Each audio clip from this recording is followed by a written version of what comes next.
அனு, நீ ஏன் திடீர்னு உடனே பாம்பேக்கு போகணும்னு சொல்ற?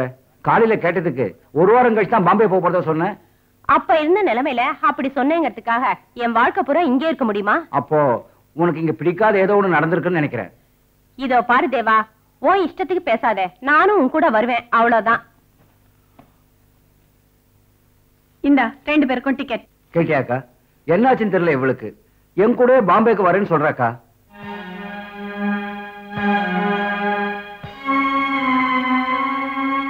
அதுக்கு அணு என்ன சொன்னா? என்ன சொல்றது? என் கூட வரும்னு அடம் பிடிக்கிறா. அது எதுவா இருந்தாலும் நல்லது.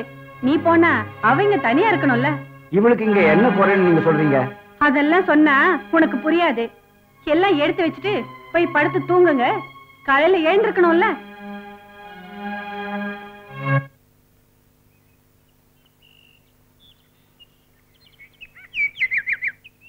ஆமா, நீ இன்னைக்கு ஆபீஸ் போகலையா? என்னமோ உடம்பு சரியில்லைம்மா. அப்போ நீ ஆஸ்பத்திரி போலாம்ல. உடம்பு சரியில்லைன்னு இப்படி இருந்தா சரியாகுமா? அம்மா, உடம்பு சரியானது நான் ஆபீஸ் போயிடுறமா. இப்ப என்ன தொந்தரவு பண்ணாத.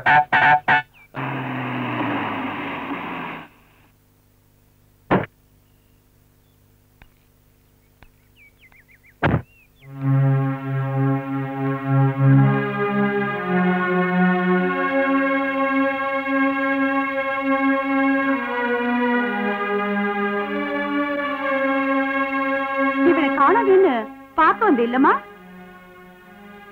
நான் இப்பதான் இவங்கிட்ட கேட்டேன், நீ என்ன ஆபீஸ்க்கு போகலையான்னு. டயர்டா இருக்கும் அதான். உட்காருமா, இதோ நான் வந்துடுறேன். என்ன ஆபீஸும் வேண்டாம்னு முடிவு பண்ணிட்டியா? ஆமா, இனிமே நான் ஆபீஸ்க்கு வரமாட்டேன். யாரு மேல உனக்கு கோபம் மனோ? எனக்கு யாரு மேலயும் கோபம் இல்ல. என்ன நிம்மதியா வாழ விட்டீங்கன்னா போதும். என்ன ஏமாத்திட்டு நீ வாழ்றதுக்கு நான் உன்னை விட மாட்டேன். என்ன பத்தி உனக்கு தெரியும்ல. இன்னைக்கு இந்த ஒரே ஒரு ராத்திரி மட்டும் உனக்காக நான் காத்துட்டு இருப்பேன். அதுக்கப்புறம் நான் எப்பவும் உன்னோட வாழ்க்கையில இடைஞ்சலா வரவே மாட்டேன். என் வீட்டுக்கு வராம நீ என்னை ஏமாத்திடலாம் நினைச்சீன்னா இது வரைக்கும் பார்க்காத ஒரு புது தேவிகாவை நீ பார்க்க வேண்டி வரும்.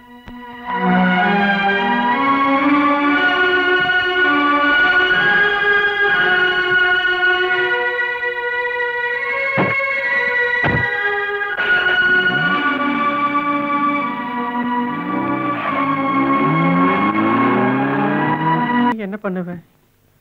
அக்கா போக சொல்லிட்டாங்க. இனி எங்க போய் நான் வேலை தேடுறது? வேலை தேடலாம்.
விடுடா.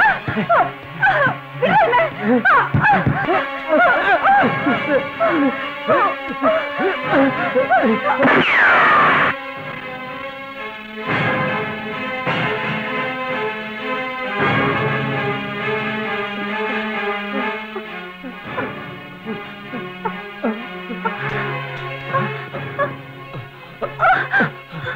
தேவி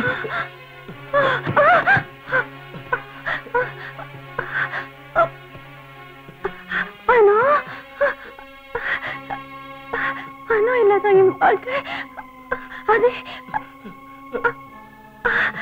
அது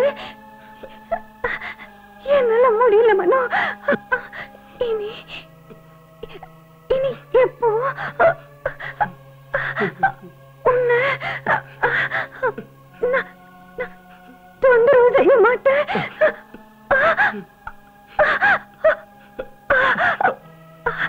மனோ மனோ